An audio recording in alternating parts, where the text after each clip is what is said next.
L'élément qu'on devrait retenir, qu'on soit journaliste, qu'on soit de n'importe quelle institution du pays, le principe d'une élection, c'est la transparence. C'est pour ça qu'on fait une élection. On n'appelle pas un processus d'élection s'il n'y a pas de transparence, s'il n'y a pas d'ouverture à tout le monde. C'est pourquoi à tous les échelons d'organisation d'une élection, les candidats ou les partis ou la société, ils sont tous représentés. Dès lors que quelque chose est fait à l'insu des candidats, pose problème. Je prends l'exemple du parrainage dont on parle. J'ai décrit tout à l'heure le processus. Quand vous finissez tout, que vous déposez la CEI, que vous venez devant les micros de la CEI pour dire j'ai complété mon processus, vous savez ce que vous faites? Prenez votre téléphone portable, vous le candidat, votre directeur de campagne, votre directrice de campagne adjointe, votre avocat, vous quatre, vous dormez désormais avec votre téléphone avec le volume le plus haut possible pour ne pas éventuellement manquer un appel du Conseil constitutionnel si jamais il y avait des choses à faire, puisque la loi prévoit clairement qu'on puisse recourir à vous.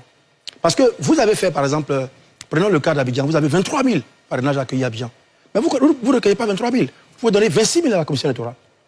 Mais vous pouvez encore 40 000 derrière en réserve. Parce que vous savez, il peut y avoir des croisements, ça peut arriver. Donc pour chacune de vos régions, vous avez des réserves qui sont déjà prêtes. Donc vous dormez avec votre téléphone pendant 10 jours ou 14 jours en espérant appeler.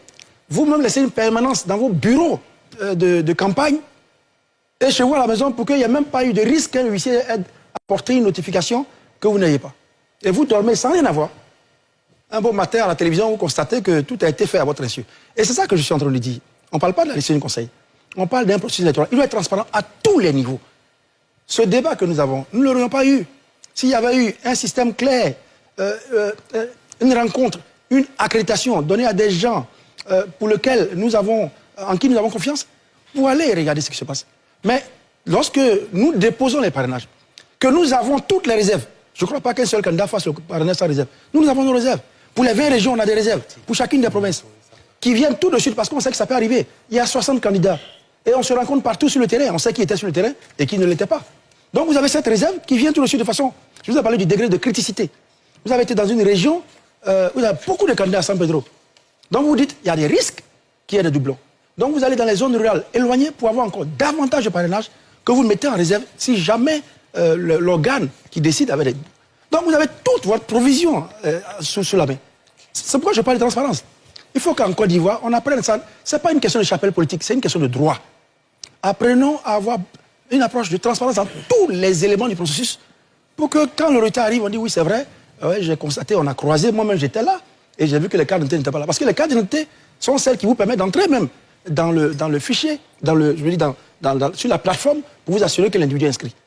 Donc, comment cette carte d'identité est fausse si c'est cette carte d'identité qui vous a permis de valider? Parce que tout le monde est d'abord sur la liste électorale, tout ce que vous avez.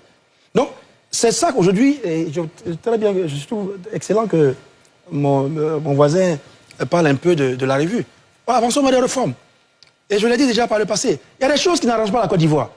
Tout le temps, on a des processus qui nous créent des crises et on continue.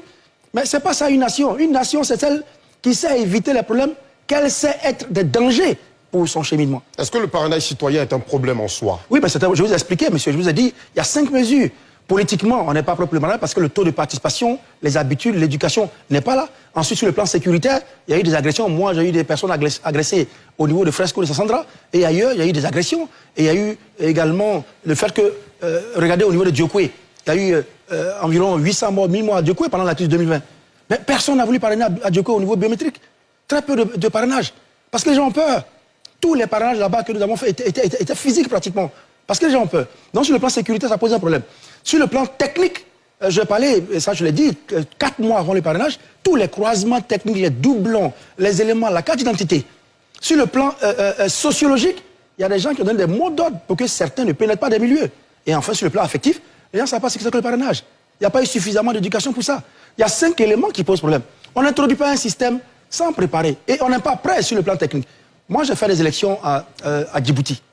Djibouti, c'est un petit pays. À l'époque où j'étais, ça faisait 1,5 million d'habitants. Et leur liste électorale n'était que de 150 000. 150 000, c'est pratiquement, c'est moins de la moitié du nombre d'électeurs de Cocody seulement. Mais la liste électorale de 2011 à Djibouti où j'étais, avec tous les problèmes, 150 000 seulement. Donc, chaque fois qu'il y a liste, il y a problème. Et ça, c'est le principe des élections. C'est les éléments informatiques Quand on n'a pas tout balayé, quand on n'a pas tout apprêté, on le fait. Il y a d'autres types de parrainages dans d'autres pays. Dans 8 pays africains, on fait des parrainages. D'ailleurs, dans beaucoup de pays africains où on fait le parrainage, on le fait également au niveau des législatives et des municipales.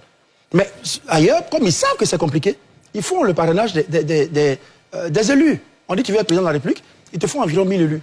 Ou il te faut 6 élus. En île Maurice, pour être candidat, il te faut 6 électeurs, par exemple, en tant que député dans ta localité.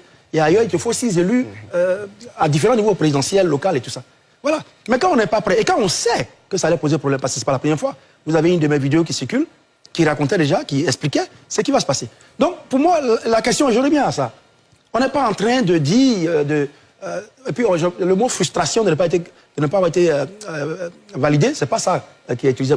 Je dis qu'un processus électoral doit être un peu plus transparent que ça. Et il y a des choses qu'on sait être des problèmes, on en discute. Et c'est ça la force d'un pays, et d'avancer. Mais je le répète, on a fait les élections avec la question de la Constitution, on a eu des problèmes. On est allé avec la commission électorale, on n'a pas fini de régler la commission électorale. On a les listes électorales qui sont encore problématiques, selon certains, on n'a pas résolu. Et on ajoute encore le parrainage.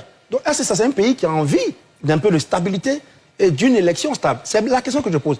C'est pour cette raison que nous demandons demain qu'il y ait des réformes. Enfin, si vous permettez, la Côte d'Ivoire n'a jamais connu de réforme électorale. Jamais. La Côte d'Ivoire a connu des modifications de lois, de nouvelles lois, mais pas de réforme. Une réforme, c'est un processus de discussion, c'est une appropriation.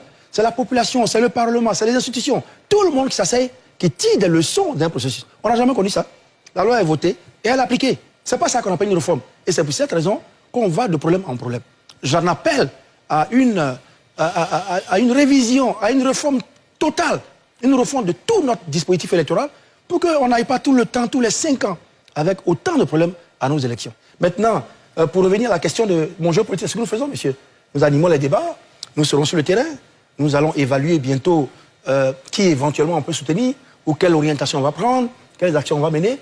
Donc la fin d'une course présidentielle n'est pas la fin de la vie politique. C'est tout un parcours, c'est tout un cheminement. Il y a beaucoup de choses à faire. Et nous sommes républicains. Nous respectons les lois et règlements de la République et nous exprimons nos opinions dans le cadre des droits que nous confère la Constitution de la République du Côte d'Ivoire. Donc nous sommes dans le jeu et nous poursuivons.